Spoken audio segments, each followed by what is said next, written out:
Hola, ¿qué tal? Mi nombre es Marlene Alejandra Torres Hernández. Soy alumna del Instituto Educativo Dolores del Río y el día de hoy vengo a hablarles sobre un tema que es muy importante dentro del área educativa. El tema es teoría crítica en la educación.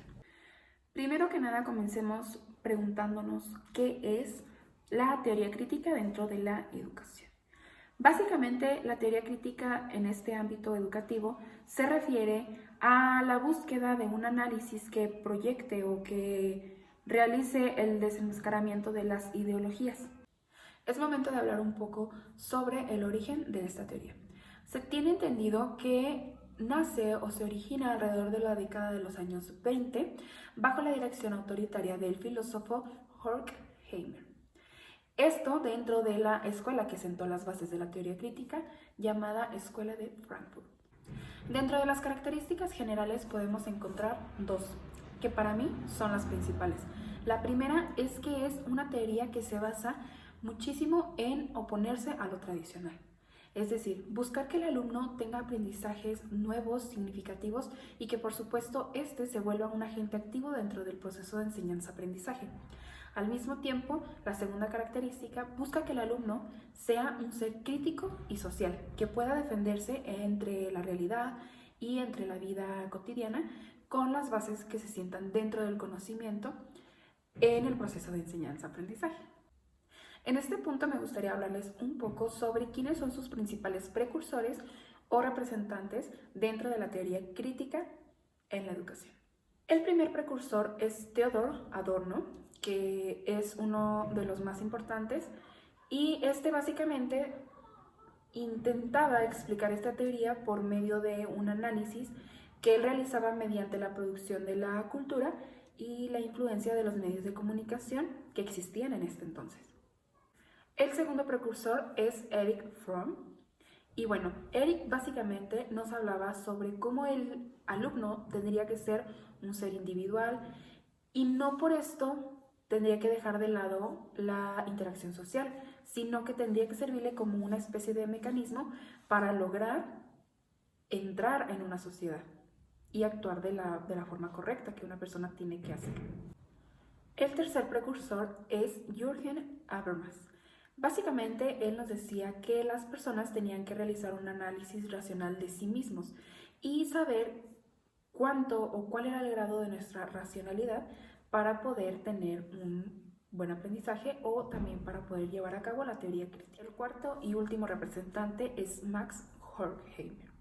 Él, ya se los había mencionado en un principio, es básicamente el primero o quien sentó las bases para que la teoría crítica pudiera de cierto modo trabajar con la construcción individual y por supuesto con la construcción social de cada ser. Existen tres rasgos generales que se consideran o se toman, mejor dicho, en cuenta dentro de la teoría crítica educativa. El primero de ellos es que no existe la imparcialidad. El segundo es que la praxis tiene que ser totalmente liberadora. Esto se refiere a la práctica educativa en este caso, que el alumno tiene que realizar y que le permita liberarse, tanto de ideologías como de pensamientos o de tabúes o de muchas cosas más. Y por último, el número 3 es que todo el conocimiento debe estar o debe de darse por medio de las interacciones, ya sean históricas, culturales o sociales. Hay un término muy importante en este punto, la emancipación. Así que veremos a qué es a lo que se refiere. El término emancipación puede entenderse de una forma muy clara y sencilla. Si lo comparamos con el término liberación, ya que emanciparse de ciertas ataduras puede resultar beneficioso para los seres humanos. En este caso nos referimos a ideologías o a ámbitos que muchas veces estamos conscientes de que pertenecemos a ellos, pero muchas veces no. Pero entonces, ¿por qué es mejor una educación emancipadora? Esto es ya que la educación emancipadora promueve una conciencia crítica dentro del alumno y por lo tanto libera y genera en él, en el alumno, claro, las condiciones para que todas las personas puedan participar en pie de igualdad. Existe un esquema muy interesante que puede ayudarnos a entender un poco más qué es la educación emancipadora. Este esquema se forma a partir de tres aspectos generales. El primero es la transmisión y el control que se tiene que tener en los alumnos dentro de este tipo de educación. Este cambia y genera un nuevo ámbito, un nuevo lineamiento, que es preparar y crear, donde básicamente se tiene el objetivo de preparar al alumno y crear a un alumno si es que no se tienen las bases necesarias. ¿Para qué? Para pasar al último paso, que es emancipar o liberar al alumno de las ideologías con las que él carga. Existe un concepto más que me gustaría explicar dentro de este video, y este concepto es: ¿qué es la pedagogía crítica? ¿Dónde queda esta rama de la pedagogía? Básicamente, la pedagogía crítica es muchísimo más que la transmisión de todos los conocimientos que pueden generarse dentro de las aulas o dentro de una institución educativa. Entonces, la pedagogía crítica lo que busca es realizar una propuesta de enseñanza que intente ayudar a los estudiantes a poderse cuestionar y de cierto modo desafiar a sus creencias y a las prácticas que ellos realizan, para que generen unas prácticas nuevas que los lleven a tener un pensamiento crítico. Es decir, básicamente se enfoca mucho en tener una teoría, pero llevarlo a la práctica. Hay dos características iniciales que se enfocan en mejorar cada vez más la pedagogía crítica. La primera es poner un énfasis en la reflexión. La segunda teoría es básicamente tener una conexión entre lo que se puede aprender y también una conexión con los derechos democráticos y de la identidad de cada individuo. Esta teoría no se limita únicamente a lo que pasa en el aula, sino que también intenta que los seres humanos o los individuos o los estudiantes intenten salir más allá, buscar interacción con el medio ambiente, interacción con su entorno, tanto físico como social, y por supuesto busca conocer o preguntarse cuál es la relación entre nuestro aprendizaje y también en el cambio social. Uno de los principales precursores que actualmente sigue con vida es Henry Giroux. Él ha realizado grandes aportes a la pedagogía crítica, que por supuesto tienen una gran relación con la teoría crítica. Hablemos un poco sobre quién es Henry Giroux. Henry es un profesor y estudioso estadounidense que nace en Providence el 18 de septiembre de 1943.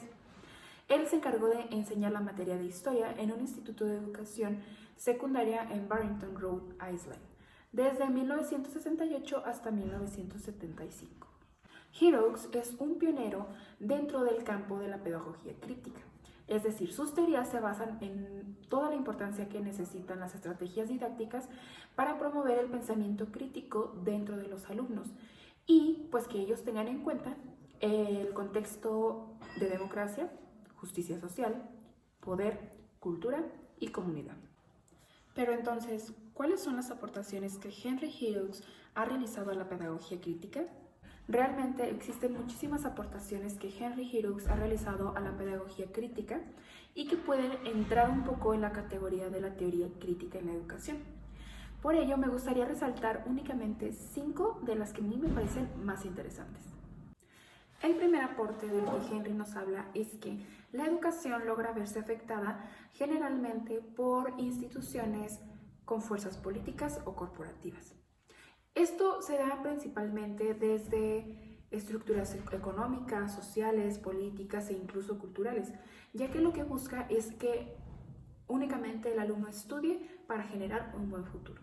De cierto modo logra perderse un poco la esencia de la educación y lo que es tener un verdadero aprendizaje que te funcione para tu vida cotidiana y no nada más verlo a un futuro o un proceso que puede lograrse mediante este camino. Un ejemplo claro de ello son las teorías economicistas, como la teoría de Baker, que básicamente nos habla sobre cómo los alumnos están trabajando para su futuro, para formar su futuro. Y por supuesto, está bien, es válido. Sin embargo, logra que el alumno se interese más por su futuro que por vivir el presente y prestar atención en lo que es importante en el momento, que es tener una correcta educación y que el aprendizaje significativo se lleve realmente a cabo. El segundo aporte nos habla de cómo Henry enmarca que la educación o la pedagogía actual se ha vuelto una forma de violencia. Y es que lo utiliza como una metáfora.